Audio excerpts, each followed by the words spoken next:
Welcome to another edition of Green is Good. This is the Sum and Substance edition of Green is Good here in beautiful Dallas, Texas. And we're so honored to have with us today Chad Hauser. He's the executive director and chef of Cafe Momentum. Welcome to Green is Good. Thank you for having me. Well, you know, this is the Sum and Substance edition. And before we get talking about why you're here tonight, Chad, and all the great work you're doing at Cafe Momentum, we're first going to talk about the Chad Hauser story. And how do you even get to be the executive director and the chef at Cafe Momentum? Well, there's my version and then there's my mom's version. So well, we're going to hear your really version. Long, until mom short. Shows up, we're going to hear your version. Where do you want me to begin? Anywhere you want. It's your show. I grew up wanting to be a sportscaster. Okay. That was my goal in life from elementary school through high school. And then I got to college and decided that I wanted to be an English literature major. I was reading the Welsh poet Dylan Thomas and thought, this is so fantastic. I'm going to base my life on Under Milkwood. And that's awesome. If we want to be honest, I think that I thought it would really be a way to get girls, that like chicks dig English literature majors. Damn right they do. And also English rock stars as well. So yeah, choose. But I couldn't play guitar or sing. So okay. And then one day I sat down with my parents and said, you guys place a heavy emphasis on college, and I'm going to get a degree in English literature, but when I get out of college, I'm going to go cook somewhere. Oh. And my father, of all people, said, well, why don't you just go to culinary school? And I thought, well, that's the nicest, most inspiring thing my father's ever said to me. That's so incredible. And so literally the next semester of college, I enrolled in culinary school.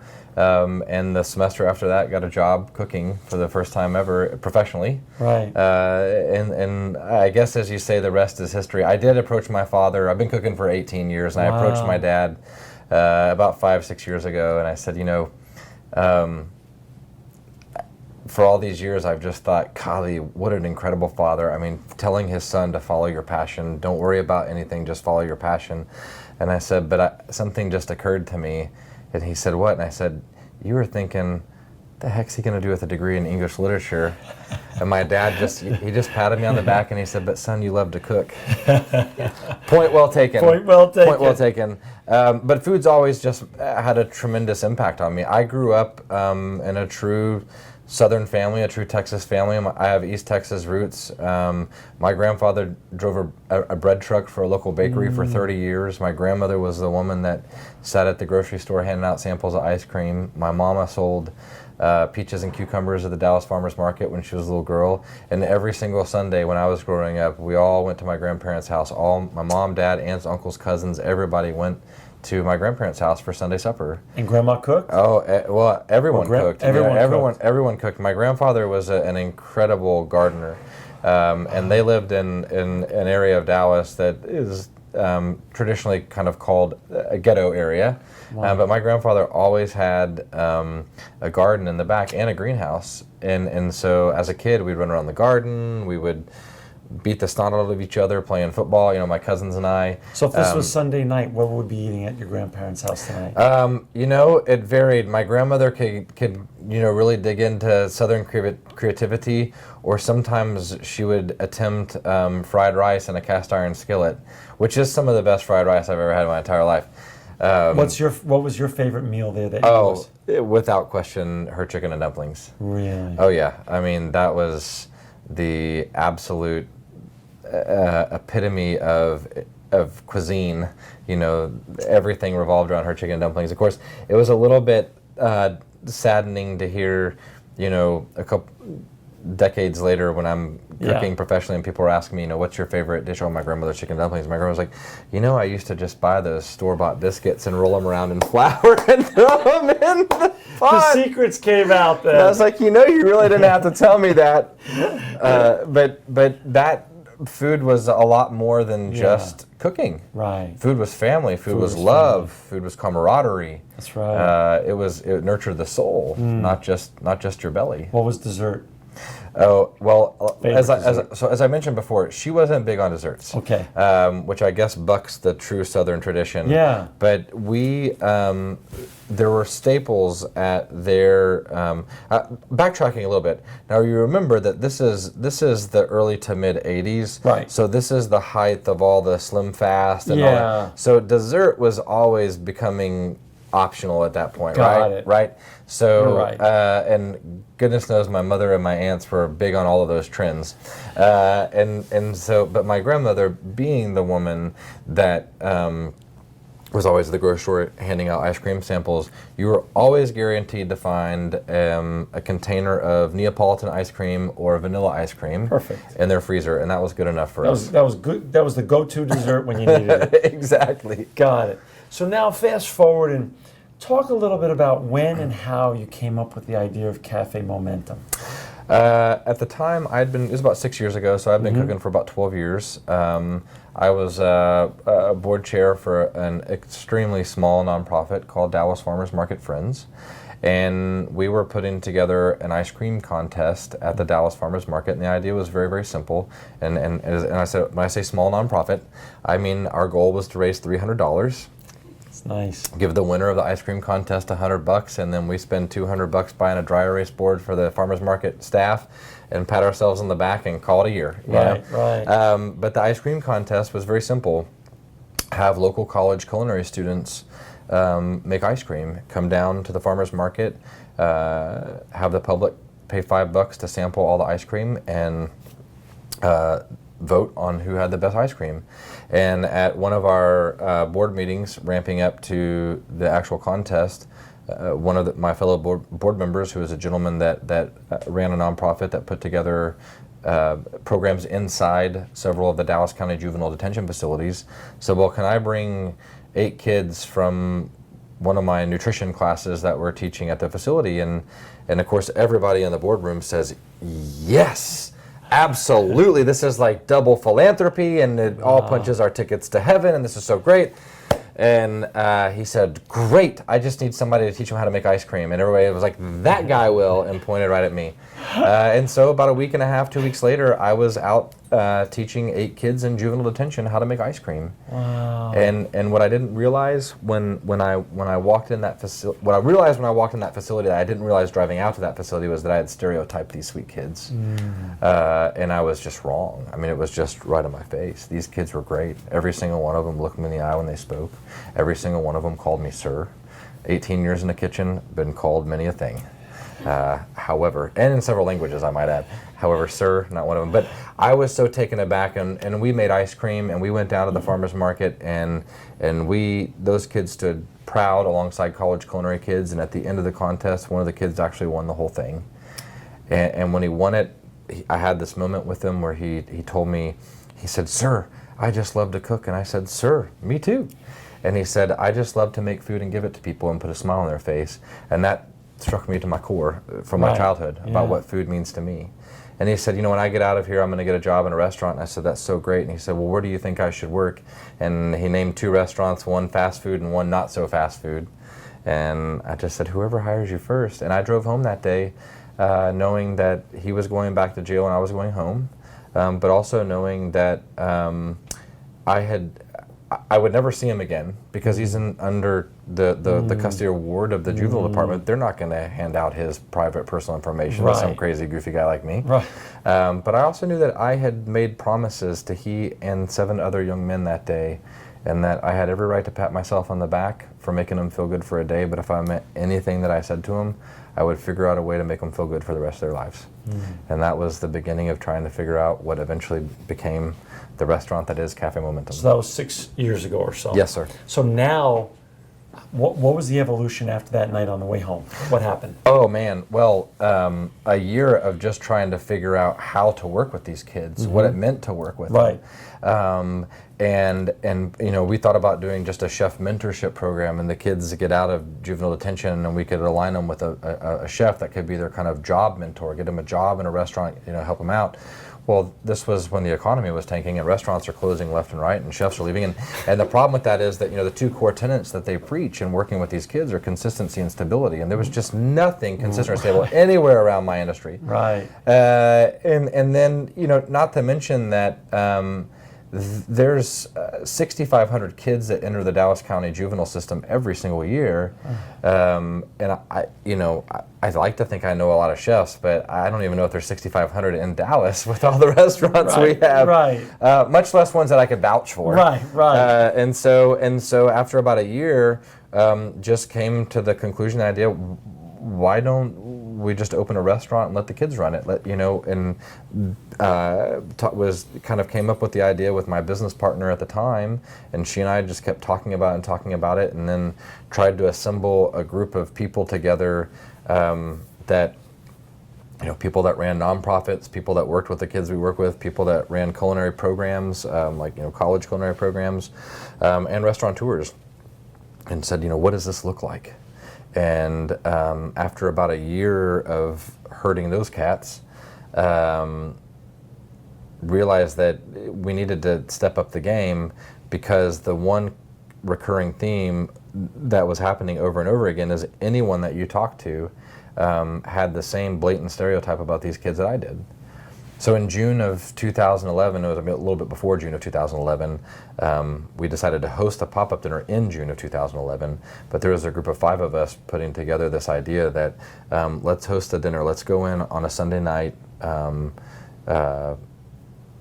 into one of the best restaurants in Dallas, a night that they're closed, and let's have their chef write a 4-course menu, and his or her staff to execute the food in the kitchen and to serve the food in the dining room to the level and quality of service of that restaurant or 8 kids that we bring from jail, right? Because our mission was to break through the stereotypes, and the way to break through the stereotype is to say that these kids will rise to whatever level of expectation you set for them. So we're not just going to set a mediocre level of expectation, we're going to go into the top restaurants in Dallas and say that these kids can shine.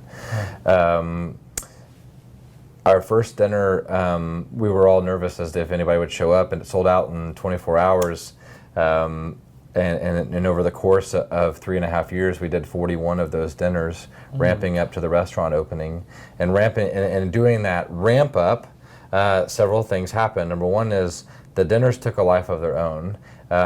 We doubled the price of the dinner, and they started selling out 10 times as fast. I mean, within a year of doing the dinners, less than a year, we were selling them out in 15 seconds. Oh my gosh.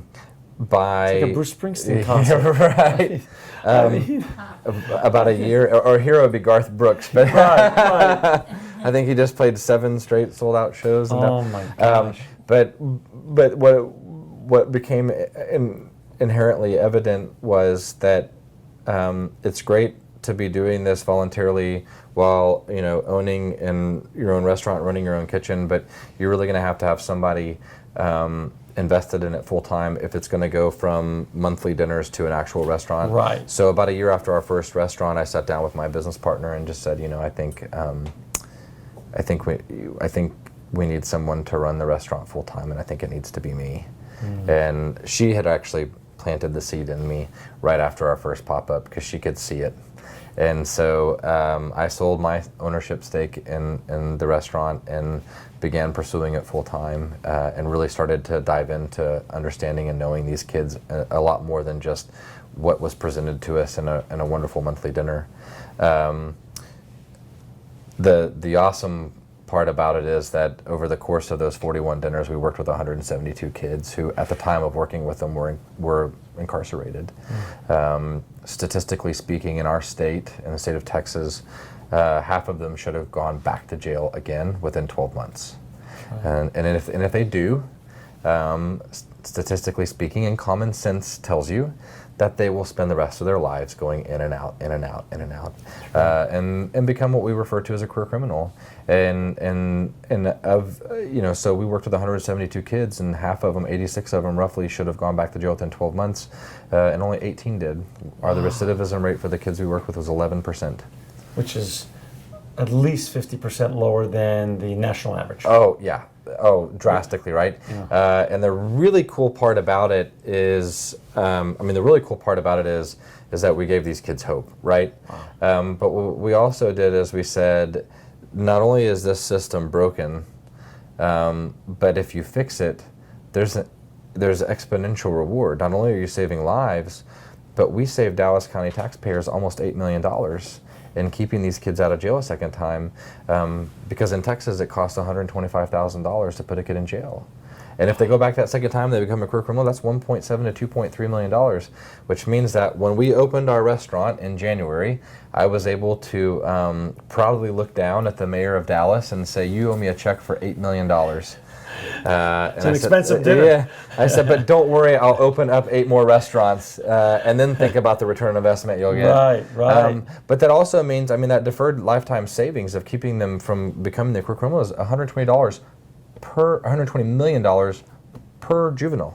It's amazing. It's phenomenal. For our listeners and our viewers out there who've just joined us, we've got Chad Hauser. He's the executive director and chef of Cafe Momentum. To find Cafe Momentum, please look at www.cafemomentum.org. That's cafemomentum.org. This is the Sum and Substance edition of Green is Good here in Dallas, Texas. To find Sum and Substance, please go to www.sumandsub.org. Sumandsub.org. The restaurant's up and going. Sure is. How many people work for you on a daily basis now? How many young people? How many young people? We have about 40, 45 kids right now that are working with us every week. Unbelievable. It's phenomenal. I love, and I should reiterate that it's more than just a restaurant. It is an internship. They work through 5 stations in the restaurant. Everything from washing dishes to waiting tables and everything in between. And where is the restaurant? Downtown Dallas, right in the heart of the city. And what's the food? That's a good question. We're classified as New American, which I think means we're too difficult to classify. It's a very eclectic menu that that continues to change within the seasons. What's the greatest hits on the menu? Oh, well, wouldn't you know, we have dishes like octopus tiradito, which is a beautiful Peruvian octopus carpaccio dish, all the way to, we've got this absolutely incredible shrimp dish where we make malfatti pasta, which is just sheets of pasta that you hand shred before you throw it in the water.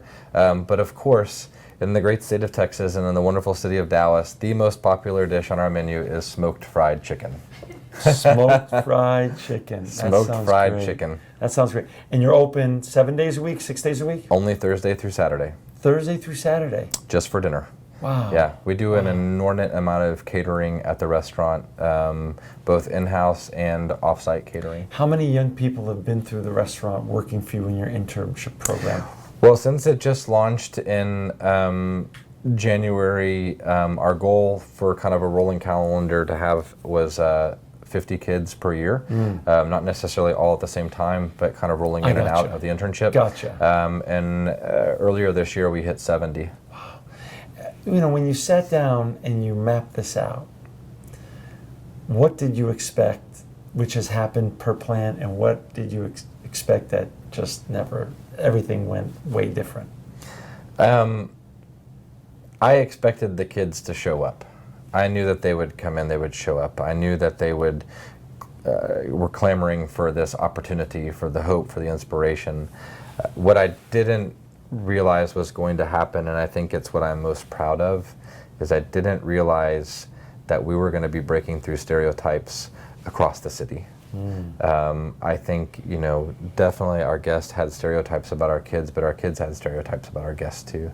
And to see all of those get just obliterated, that's a really incredible thing, to see the city no longer be divided, into South Dallas and East Dallas and Northwest Dallas and North Dallas and West Dallas, but to see Dallas as a city. And in that restaurant every night, Dallas is a city. It's one big community and not multiple communities. Chad, from a social perspective, of those 45 young people that work for you, is it cut across white, black, and Latino equally? No. No. It's weighted on the yeah. We're at 82% African American, wow. and 1% Caucasian, and then the rest, what would that be? 17% Hispanic. So it goes without saying that the program and your restaurant have been a massive success. So far, so good. We were just named Best New Restaurant of 2015 last week. So Congratulations. Yeah. That's awesome. yeah. This is awesome.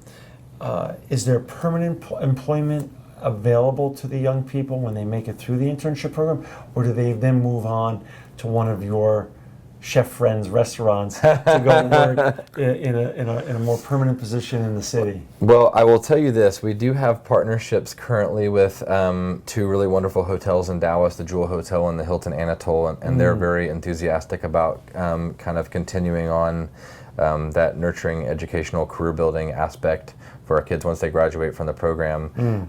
But yes, we get phone calls every single day of people saying, "Do you just have somebody that I need somebody." So the need is there. The demand is definitely there. Has the media been friendly to everything you've been doing with it? The media has been incredibly friendly, and what I think is beautiful is, as far as the restaurant, they're judging us as a restaurant, not a charity. That's so nice. And that's really meaningful to me, Right. because that's what we are. Did you do it like a regular restaurant in terms of investors and everything? No, we are a 501c3 nonprofit. Okay, you are. Okay. Mission before profit. I would honestly absolutely love to one day be able to turn a profit and I have to keep asking people for money. Right. But for us it's mission, and we have an entire case management staff that works with these kids, and supplying them with all the tools and resources outside the restaurant, things like healthcare, financial literacy, parenting classes. So that they're, we're holistically working with them. It's not just about a job. What's your vision on the future with Cafe Momentum? Well, as I mentioned earlier to you, there's 6,500 kids a year that enter the Dallas County juvenile system, 65,000 in the state of Texas. We get phone calls all the time from people around the country. I would love to have a Cafe Momentum empire. I would love to work with all of these kids. I would love to have 1,000 Cafe Momentums out there. Or I would love for somebody to come work with these kids younger than we're working with them and just put us out of business. Either way sounds great to me. Is it a paradigm that other businesses have looked at now in the city and said, well, listen, I'm not going to set up my business, reset it up as a 501c3, but if Chad can have 45 of these young kids who need a job working for him, I could have 5, I could have 2, I could have 1. I think that's part of the beauty that I was telling you before. I mean, to have people calling and saying, hey, I'll give one of these kids a chance. And this is a kid who, from the day that they were born, has been classified as a throwaway. And I think it crosses other barriers and other bounds. It's not just about my kids. There's various populations of people in this country that are in need, that just need to be given opportunity. So if a restaurant working with juvenile offenders inspires you to work with someone else that comes from another socioeconomic issue or disability or whatever, phenomenal. That is so interesting. What has the other businesses in the area, have you been well supported this Thursday through Saturday? Mm-hmm.